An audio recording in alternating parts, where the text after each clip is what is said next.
अस्सलाम वालेकुम students, how are you all. I hope आप सब खैरियत से हैं और अपना रिविज़न इंटरेस्टिंगली रिवाइज कर रहे हैं because it is very important. ठीक है, तो स्टार्ट करते हैं। सेवेज पोल्यूशन हमातियान बहावलपुर। ठीक है, तो ये हमातियान क्या है? एक शहर का नाम है या एक जगह का नाम है। ठीक है, उसके बारे में लिखा गया है कि वहाँ पे बहुत ज़्यादा सेवेज इश्यूज़ हैं। वहाँ की जो म्यूनिसिपल कमेटी है, they are not that much active, और वो जो है उनकी एडमिनिस्ट्रेशन वो सुनती भी नहीं है। वहाँ के लोग बहुत ज़्यादा प्रॉब्लम में है। वहाँ की डस्ट, वहाँ का कचरा, सब कुछ उनकी सड़कों पे रहता है। सो ये आप इमेजेस देख सकते हैं, ये एनवायरनमेंट वहाँ पर बहुत ज़्यादा अनहाइजेनिक है। अच्छा जी, ऑब्जेक्टिव ऑफ द स्टडी, ये स्टडी करने का रीज़न क्या है? To investigate the impact of domestic sewage on the health. हमारी सेहत पे इस गंदगी का क्या असर होता है। To identify different causes of improper sewage condition in study area. Study area पे ये देखा जाए कि इसके कॉजेज़ क्या हैं, इसकी वजह से ये किस वजह से बन रहा है, क्यों गंदगी इतनी ज़्यादा बन जाती है। The identify the different types of disease caused by the waste water, और ज़ाया शुदा पानी से पैदा होने वाली बीमारियाँ कौन कौन सी हैं और क्यों जनरेट होती हैं। अच्छा जी, अब सीवेज पोल्यूशन बनता क्यों है? सिंपल, ऑब्वियसली ख्याल नहीं रखा जाता, लेकिन ये इतनी छोटी सी बात नहीं है, इसकी बहुत सारी डिटेल्स हैं। कुछ मेन पॉइंट्स हम देखते हैं। Improper management of sewage system. Sewage system क्या है? मतलब हमारे नालों का जो निज़ाम है, हमारा जो घर का पानी, गंदा पानी, इस्तेमाल शुदा पानी जिन नालों में जाता है या जिन नालियों में जाता है, वो आगे प्रॉपर जो बड़े टनल में गिरता है उसके अंदर नहीं जा पाता। वहाँ पे कहीं ब्लॉकेज आ जाता है जिसकी वजह से वो पानी ओवरफ्लो कर जाता है। ओवरफ्लो करने की वजह से रोड पे आ जाता है। रोड पे आने की वजह से लोगों को आने जाने में मुश्किल होती है। टायर के साथ गंदगी लगती है, जूतों के साथ गंदगी लगती है। वही जूते लेके हम घर चले जाते हैं और वहाँ से ही जर्म्स किस किस तरीके से आपको पता है मूव करते करते हमारे फूड में आते हैं। हम अनहाइजेनिक खाना हमारा हो जाता है, अनहाइजेनिक एपेटाइट्स रूटीन में आ जाती हैं। सो इसके बहुत ज़्यादा नुकसानात मौजूद हैं।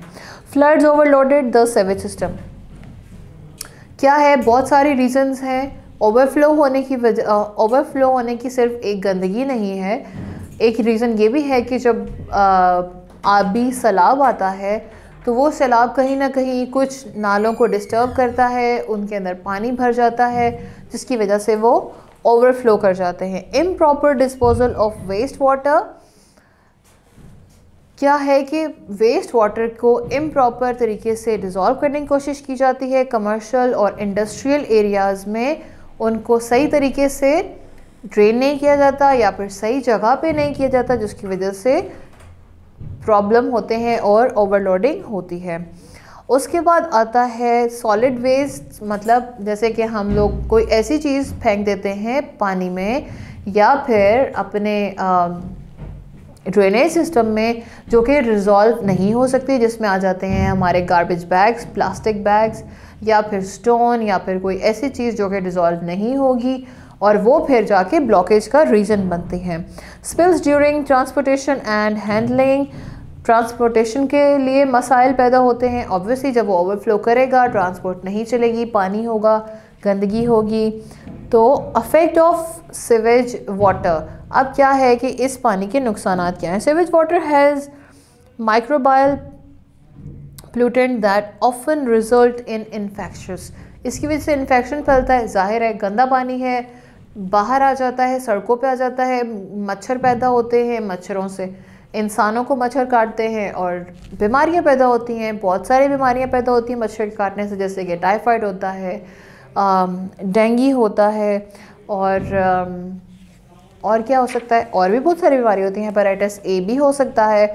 सो ये है कि हमें अपने पोल्यूशन को अपने एनवायरनमेंट को साफ़ रखने के लिए, पोल्यूशन हटाने के लिए सीवेज सिस्टम बहुत बड़ा काम करता है। उसके बाद है वाटर बॉर्न डिजीज़, पानी की वजह से पैदा होने वाली जो बीमारियां हैं वो कैसे होती हैं। Micro organisms are major causes of waterborne diseases which are directly diffused when contaminating fresh water is used in preparing food। जब हम खाना बनाते हैं तो ऑब्वियसली हम ल्यूक वाटर यूज़ करते हैं, टैप वाटर यूज़ करते हैं। उससे क्या होता है कि अगर उस पानी के अंदर कुछ जर्म्स हैं, कुछ छोटे छोटे माइक्रो ऑर्गेनिजम्स हैं, वो जो है हमारे खाने के अंदर आ जाते हैं और हम उसको खा लेते हैं। इससे भी बहुत छोटी छोटी बीमारियाँ और बड़ी भी बीमारियां पैदा होती हैं, जिनमें डायरिया आता है, जिनमें हेपेटाइटिस आता है, टाइफाइड आता है, क्योंकि ये बैक्टीरियल डिजीज़ हैं। और ऑब्वियसली माइक्रो ऑर्गेनिज्म जो होते हैं वो काइंड ऑफ बैक्टीरियाज होते हैं। Diarrhoea is a system of infection caused by micro organisms. ये टाइफाइड, कॉलेरा, हेपेटाइटिस, डायरिया, ये सब छोटे छोटे बैक्टीरियल ऑर्गेनिजम्स की वजह से ही बनते हैं। स्टडी एरिया, अब जो हम जिस एरिया के बारे में स्टडी कर रहे थे उसकी क्या हालात है, ये जो पिक्चर आप देख रहे हैं पेज नंबर 66 पे, स्टडी एरिया के सामने जो है ये साउथ ईस्टर्न साइड है बहावलपुर की। ऑल राइट, और यहाँ पे 20,000 अकॉर्डिंग टू द 1998 सेंसस के अकॉर्डिंग ये हालत हमें दिखाई जा रही है। This settlement started with 1 or 2 houses and Guru into a colony.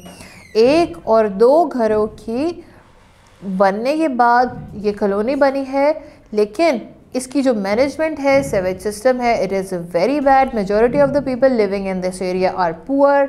वहाँ के ज़्यादातर लोग रहने वाले बेचारे गरीब हैं और वो अपनी म्यूनिसिपल कमेटी के साथ जाके झगड़े नहीं कर सकते, लेकिन वो कंप्लेन करते रहते हैं, but they never listen and they never improve their lifestyle. उसके बाद है research finding. Many cities people Pakistan are characterised by overcrowded houses. अच्छा, ये किस वजह से भी होता है, जैसे फॉर एग्जांपल मैंने एक घर लिया, ठीक है, अब उसके अंदर मैंने 1 फ्लोर का सीवेज सिस्टम लगा दिया है। अब उसके ऊपर मैं 5 फ्लोर बना लूँगी तो आपके ख्याल में क्या वो ओवरफ्लो नहीं करेगा? ऑब्वियसली वो ओवरफ्लो करेगा। फ्लैट सिस्टम्स जो हैं ये सबसे बड़ी रीज़न है सीवेज सिस्टम के ख़राब होने की। So this is the main topic of today's class, that sewage system जो है गंदा होता है, ख़राब होता है, जिसकी वजह से हमारे मुल्क में, हमारे सराउंडिंग में बीमारियां पैदा होती हैं। अच्छा, अब इसको मेंटेन कैसे किया जा सकता है? सिंपल, जो डेली क्लीनिंग होनी चाहिए, हमारी स्ट्रीट्स की म्यूनिसिपल कमेटी के लोग आएँ, आके डेली क्लीन करें, स्वाइप अप करें, कोई पानी है तो उसको साफ़ करें, क्योंकि पानी में मच्छर पैदा होता है, मच्छर से बीमारियां आती हैं। और लोग अपने अपने गार्बेज जो है अपने घरों में रखें, बाहर गली में नहीं फेंके, क्योंकि उससे भी बहुत ज़्यादा बीमारी होती है। और very importantly, plastic bag use नहीं करें। प्लास्टिक बैग जो होते हैं कचरे से पानी में जाते हैं और वो ब्लॉकेज पैदा करते हैं और सीवेज सिस्टम ख़राब होता है। इवन इन दिस ओशन, जब कचरा अगर फॉर एग्जांपल समंदर में जाता है तो उसके अंदर प्लास्टिक बैग डिज़ोल्व नहीं होते और उसकी वजह से बहुत सारे समुद्र के जानवर भी मर जाते हैं। सो आज की क्लास में इतना ही था। I will see you in the next class. तब तक के लिए अल्लाह हाफ़िज़।